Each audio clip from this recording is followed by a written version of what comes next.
Now this week we're going to review one movie and one movie only, which it might have come to your theater. I don't know. It's kind of a little independent film, but it's called The Avengers. And keep in mind, this is going to be a spoiler-free review. So if you want to hear what we have to think about, what we think about the movie with spoilers, that'll happen at the very end of the show after the credits. As a quick recap of the story or what it's about, a synopsis of it, within Thor and then in Captain America, you learn that there is this object called the Tesseract. And for those of you who are comic book geeks, such as myself, you would also know it as the Cosmic Cube. This Tesseract is a device of unlimited power that S.H.I.E.L.D. comes into possession of, and they're trying to find out how to harness its energies. But they're also aware that, and I don't know how they're aware of this, but they are, that it's a doorway to some unknown location, some unknown destination. And they've taken one of the doctors that Thor meets in his film to help them work on it. Early on in the film, the Tesseract activates, and suddenly they find Loki appearing in their facility. From there, it is nothing but 2 and nearly a half hours of constant action, comedy, amazing character moments. This film makes the Transformers movies look tame and look almost boring in comparison. I have not had this much fun in a theater, and I can't remember how long, because you get to see S.H.I.E.L.D. kind of brought low by what happens at the opening of this film and sent reeling back on their heels, trying to figure out what it is they're going to do. And they know they have to pull together these heroes that individually have a lot of potential and power, yet how are these big egos and paranoid people, how are they going to be brought together to work as a unified force to stop what's coming?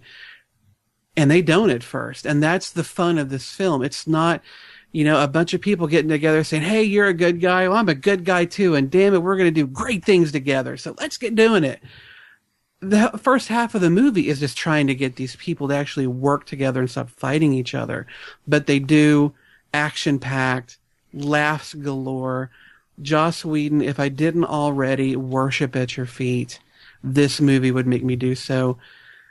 I think it's the best superhero film ever done, and I can't imagine that anybody could have done it as well as Joss Whedon did.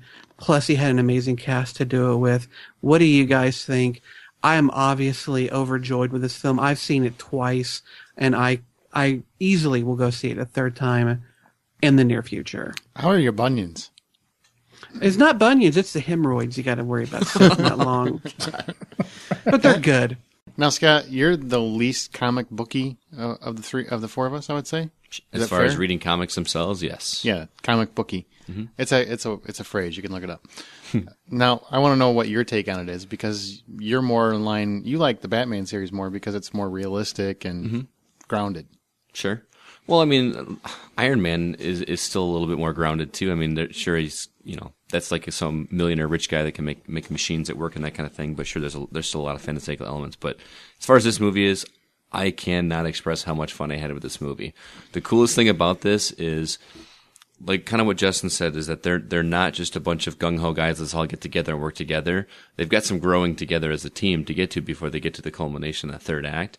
And up to and leading to that point, you see pretty much every matchup between these characters duking it out between themselves. And you're just waiting and waiting and waiting for that moment when they all come together as one force, when they assemble.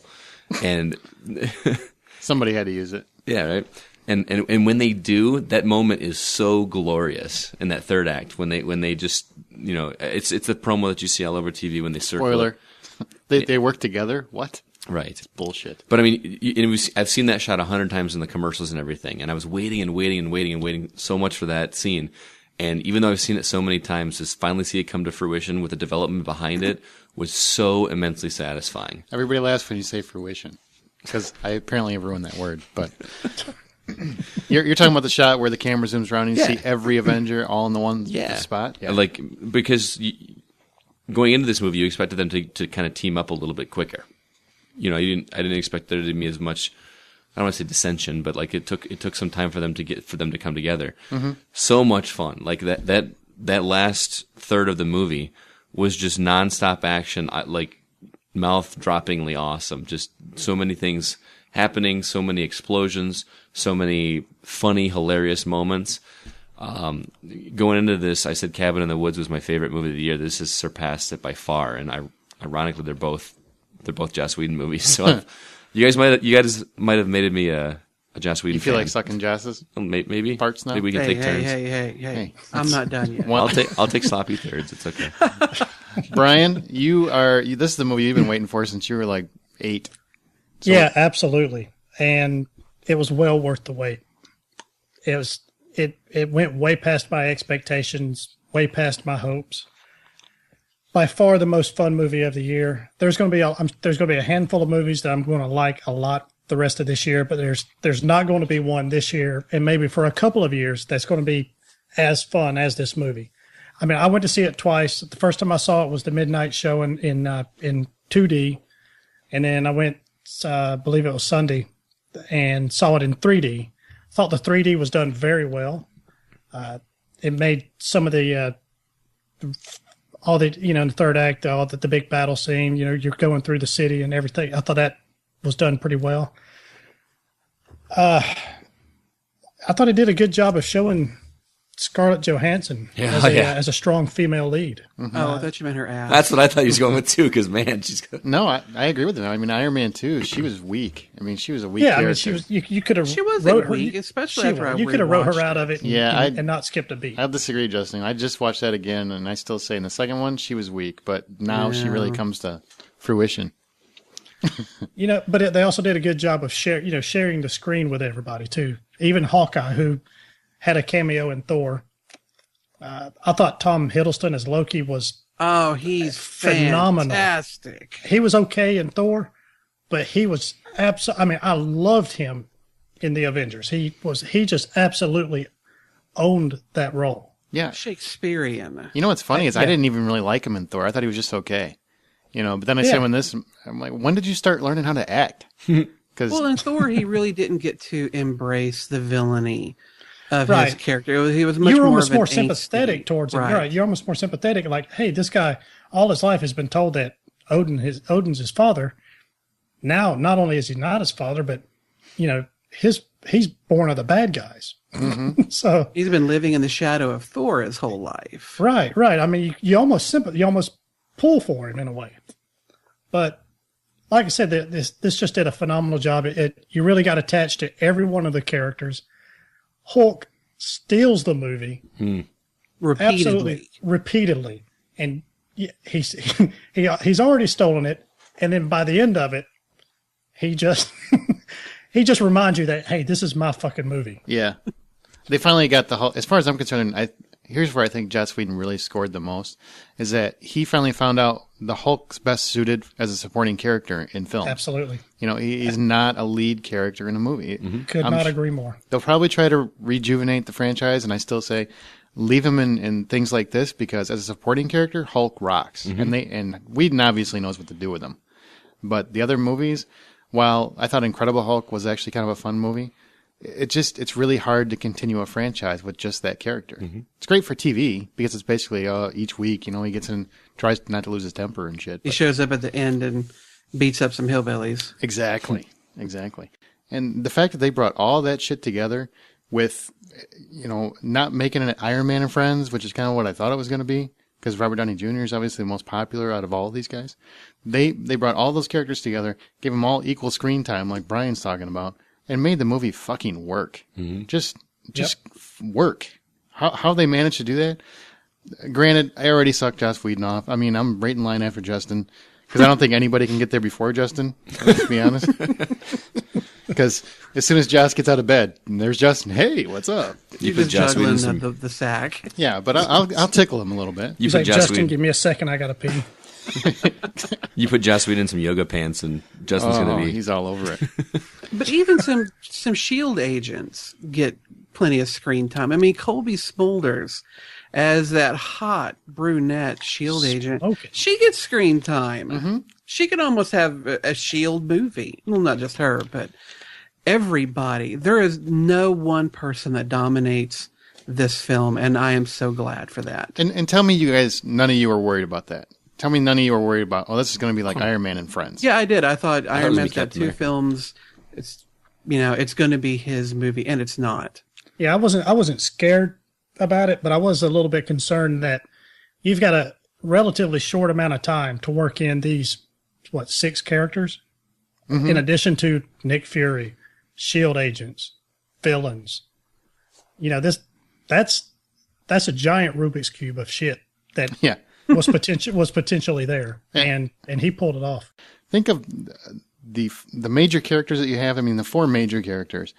Just to have them in a movie and make it work, I thought is phenomenal. And no matter who the director is, whether it be Joss Whedon or George Lucas, which, come on, we all know George Lucas couldn't pull it off.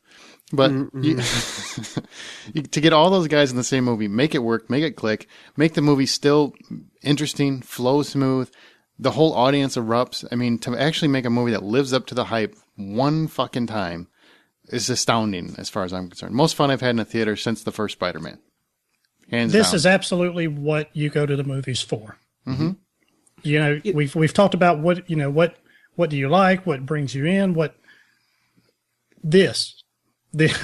if that's my answer from here on out is the Avengers.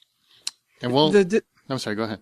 Well, the difficult thing with this sort of film, as opposed to a Spider-Man or a Batman, one of those films that focuses on one individual character, and so you get to spend the movie learning about that character. There's no worry about balancing issues. It's their movie. When X-Men first came out, I was really impressed with how Bryan Singer was able to do a team movie and pull it off, though, in retrospect, it really was more of a Wolverine and Friends type movie, where Wolverine was obviously the main character, but everybody else got enough screen time that still felt like a team movie. This movie had none of those issues at all, and I was really thankful that they hired someone like Whedon, who has shown repeatedly his ability to handle a large cast of characters, whether it's Buffy or Firefly or Angel or anything else he's done. He can handle lots of people, and his familiarity with the Marvel Universe is another huge bonus. Well, let's wrap up the review with our scores. If $10 is the full price of admission, what do you give it, Scott Clark? Why did it start with me? Because you're Scott Clark. I'm going to get a lot of flack for this, but I am giving it a $9.50 out of $10. Okay. Fantastic movie, and this is a major minor gripe, but there was just some parts that felt a little slow to me. Mm-hmm. I mean, and it was 2.5 hours. I wonder if 2:15 would have made it. I don't know. It was just something that felt probably because I was expecting that final act there for it to really blow up, and I was so anticipating. So maybe that's why they felt dragged on. So maybe that's not a little fair. But for me, if I'm questioning whether or not it's going to be it's a perfect movie, I can't give it a 10. So that's the only reason I'm giving it a 9.5. Okay. Hater. Oh, yeah, 9.5 was a hater. Brian? 20 out of 10. $10 for the 2D, $10 for the 3D. You can't go wrong with this movie. What do you give it, Justin? I give it a 10. I mean, I've seen it twice. I'll go see it a third time. No movie but a 10 is getting it. It's not perfect. When we do our little spoiler review, I'll talk about a few things that I wish had been different, but I don't agree with Scott. I don't think there's a single minute that you could have cut from this that it wouldn't have taken away from it. I have pondered this because I guess in my personal view, it's really hard to give a movie a 10 without it having some duration, some time. But I honestly feel the accomplishment, what the direction and what Marvel has brought and made this happen, because basically they created several other movies to make this movie. Mm-hmm. And the fact that they made all that cohesive, that whole universe worked together, they made the actual story worthy. The sheer amount of audience moments, audience crowd pleasing moments that they have in the movie, everything else, and the fact that I just had so much fucking fun twice. I've seen it twice. I had just as much fun the second time. 10 out of 10. Is it a perfect movie? Just like Justin said, no. Sure, you can find a flaw with anything, but I will say most fun I've had in a theater since the first Spider-Man. 10 out of 10.